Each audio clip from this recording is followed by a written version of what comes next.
Salut mon pote, chaque semaine Passibet retrace la carrière d'un footballeur et cette semaine on s'intéresse à lui. D'ici 3-4 ans. Ok, ça fera que 17 ans. Et avant? Non, c'est une opportunité qui est venue, hein, puis la saisie. Ouais. Tu l'as reconnu, hein, c'est Samir Nasri. Il raccroche les crampons à l'âge de 34 ans et il avait deux rêves dans sa vie. Porter le maillot de son club de cœur, l'OM, et porter le maillot de l'équipe de France. Les deux rêves ont été réalisés. Bon allez, c'est parti. Retour sur son histoire, sur sa carrière. N'importe où, je joue au foot parce que j'aime ça. C'est pas parce que je suis dans un club pro que ça y est, je dois jouer mieux. Non, non. J'aime le foot et je jouerai tout le temps comme ça. Sa carrière a connu des hauts et des bas. Tout a commencé à l'âge de 5 ans à Marseille. Il tape le ballon à la Gavotte-Perret, rejoint ensuite le club des Penn Mirabeau. Et c'est là-bas que les recruteurs de l'Olympique de Marseille vont découvrir son talent, son intelligence de jeu, sa technique, sa rapidité, font la différence. Et il rejoint donc le centre de formation de l'OM.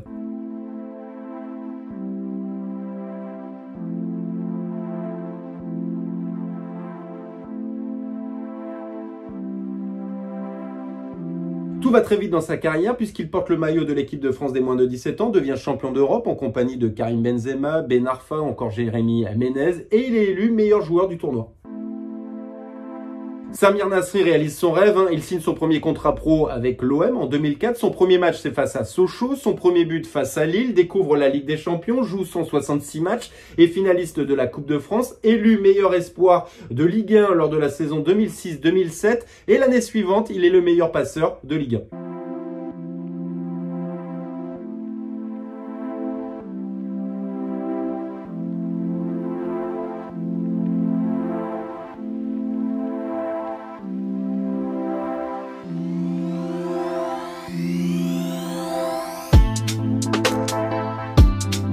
Ses performances lui permettent d'être appelé en équipe de France en 2007. Son premier but, c'est face à la Géorgie. Participe à l'Euro 2008. Bon, ça sera un fiasco pour les Bleus puisqu'ils ne vont pas sortir des poules. On se souvient de la demande en mariage de Domenech. J'ai qu'un seul projet, c'est d'épouser Estelle. Et puis, son comportement est pointé du doigt par William Gallas dans son autobiographie. Il dira que Samir Nasri a créé un peu la zizanie dans le bus puisqu'il a pris la place de Thierry Henry. Bon, le courant ne passe pas entre les deux puisque William Gallas affirmera que l'entourage de Nasri lui a mis un coup de pression à la veille d'un rassemblement face à la Lituanie à la sortie d'un hôtel parisien.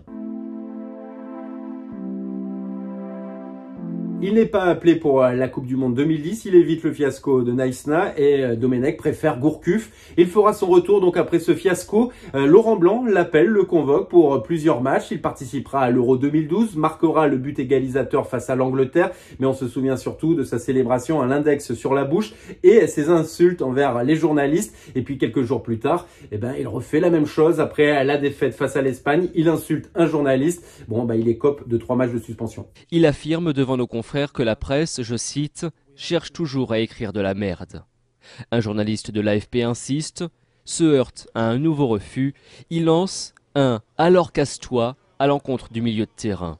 Une réflexion qui provoque sa colère, le joueur revient alors sur ses pas, insulte copieusement le journaliste de l'AFP et poursuit « comme ça, tu pourras dire que je suis mal élevé ». En club, il brille, il reste 3 saisons à Arsenal, joue 127 matchs, délivre énormément de passes décisives, claque 27 buts. Il est victime d'une grave blessure en 2009, mais il revient encore plus fort puisqu'il est nommé pour le titre de meilleur joueur de Première Ligue lors de la saison 2010-2011.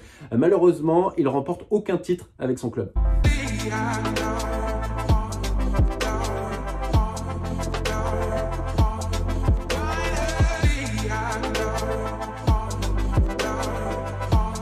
Samir Nasri décide de quitter Arsenal pour rejoindre Manchester City. Son objectif, c'est de remporter des titres et il devient aussi le footballeur français le mieux payé de tous les temps devant Ribéry ou encore Thierry Henry. Et il a eu raison de rejoindre Manchester City puisqu'il va remporter des titres. Il fait son grand retour en équipe de France après 9 mois d'absence. Il fait son mea culpa. Didier Deschamps le convoque. On est en 2013. Il participe même au barrage aller face à l'Ukraine. Match décevant. Il sera absent pour le match retour. Il sera sur le banc. Tout le monde a droit à une seconde chance. J'ai tué personne.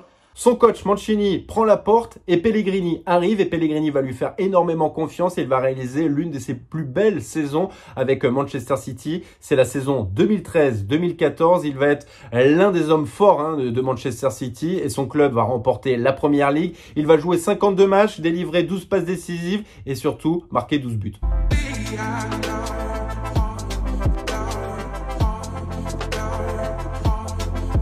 On pensait tous qu'il allait participer à la Coupe du Monde 2014 après cette saison exceptionnelle avec Manchester City. Et Didier Deschamps ne le convoque pas. Samir a eu des performances en équipe de France qui ne sont pas à la hauteur de celles qu'il réalise avec son club Manchester City. C'est un joueur qui à Manchester City est important, qui a un statut de titulaire. Or, ce n'est pas le cas aujourd'hui en équipe de France.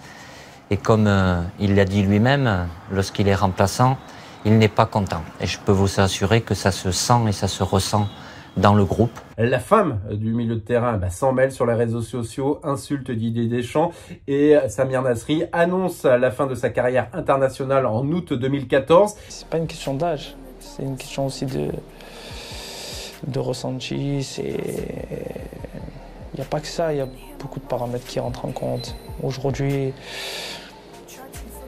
c'est triste à dire, mais je l'ai dit auparavant, ça me rend pas heureux l'équipe de France. On m'a plus maltraité que quelqu'un qui a fait une grève durant une Coupe du Monde.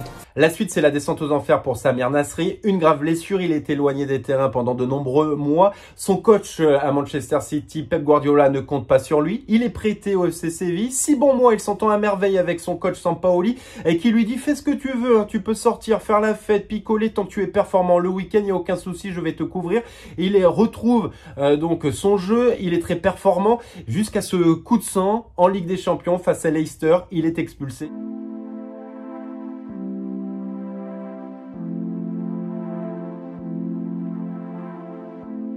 Fin de son prêt, retour à Manchester City. Pep Guardiola ne compte toujours pas sur lui, donc il sait qu'il faut qu'il change d'air. Il signe à Antalyaspor. Là-bas, en Turquie, il retrouve son pote Jérémy Ménez, mais l'aventure sera ratée, elle va durer 6 mois. Et ensuite, il est suspendu 1 an pour dopage, puisqu'il a reçu une perfusion de vitamines dans une clinique de Los Angeles. Pas question de raccrocher les crampons, un rebond mitigé à West Ham et ensuite une dernière tentative pour relancer sa carrière. Il rejoint Anderlecht pour aider son pote Kompany. Ça sera un fiasco, il est en surpoids, souvent blessé et il fera seulement 8 apparitions. Depuis 2020, il était sans club et aucun projet ne l'a motivé et il a décidé donc de raccrocher ses crampons. Il est devenu entre-temps consultant pour Canal+. Voilà mon gars, tu connais un peu plus Samir Nasri. N'hésite pas à liker, commenter, donner ton avis et on se retrouve très vite pour une nouvelle vidéo. Et surtout, abonne-toi, pas si bête.